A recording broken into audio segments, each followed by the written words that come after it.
said, were chosen at a council by power-hungry male bishops who suppressed the manuscripts that threatened their status. These same books were then copied by scribes eager to edit out the parts they didn't like, so now we are left with bad translations. The distinct impression is that our Bible is the product of chance, a mere accident of history, something whose current form no one could have predicted. The implication is that it can't be God's Word. The story often appeals to a secularizing culture that is deeply suspicious of claims to authority and more inclined than ever to reject some of the Bible's unfashionable morality. But is it true? Christians sometimes overreact to this first story by downplaying the human element and attributing everything about the Bible to God's immediate work. The Bible's history can seem like a two-act play in which God inspires the original authors, who then hand their works over to English translators. When the curtain rises, we have a leather-bound Bible complete with chapter headings and cross-references. In this story, the line from God to us is very straight and very short. But is this true? Between these two stories lies a wide spectrum of ideas about the process of how we got the Bible. We have regularly been asked about whether Hebrew scribes destroyed their copies if they made a single mistake, whether the canon was decided at the Council of Nicaea, or whether apocryphal Gospels were suppressed by church leaders. These are the common questions in the popular imagination, ones we answer in what follows. Why this audiobook? We chose to create this audiobook because we see numerous benefits of knowing the history of the Bible. Antidote. Sincere questions, like those just mentioned, are the first reason we have created this audiobook. We want to offer a corrective to some common misconceptions. Few people have the luxury to study the history of the Bible at the depth scholars do.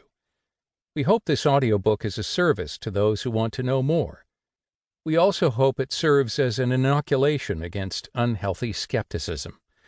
Those who love the Bible a great deal sometimes know next to nothing about how we got it. When they encounter problem areas, especially from skeptical sources, the effects can be jarring. This is especially true for young people raised in the church. Once they enter college, they discover that the secular academy has long treated the Bible like any other ancient book, human from beginning to end. Upon discovering the human history of the Bible, Christians can feel betrayed if they've never heard that the Bible has a history. A book that once seemed in a category by itself now looks all too human. Can they still trust it? The wonderful thing about the Bible's history is that so much of it is concrete. We are dealing with a book, after all. The facts are often what they are. Sometimes they do raise questions, and our goal is not to minimize those. In this history, there is much to agree on by all parties. But the question is how to interpret the evidence. To take one example, not all of the Dead Sea Scrolls align closely with the medieval Hebrew manuscripts on which our modern English Bibles are based. How do we interpret that? Should we take these unaligned texts as the rule or as the exception?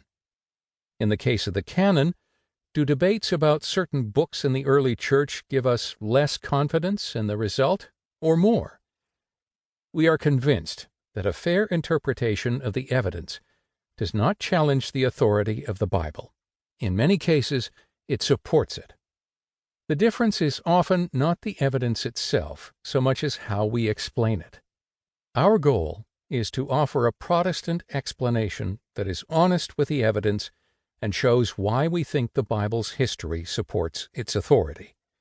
Such an explanation can instill a greater appreciation and confidence in the Bible. Inspiration. Beyond its apologetic value, the story of the Bible is a fascinating one. It's full of twists and turns, heroes and villains, hard work, and innovation. All of this history provides much inspiration. A Christian can hardly read about origins,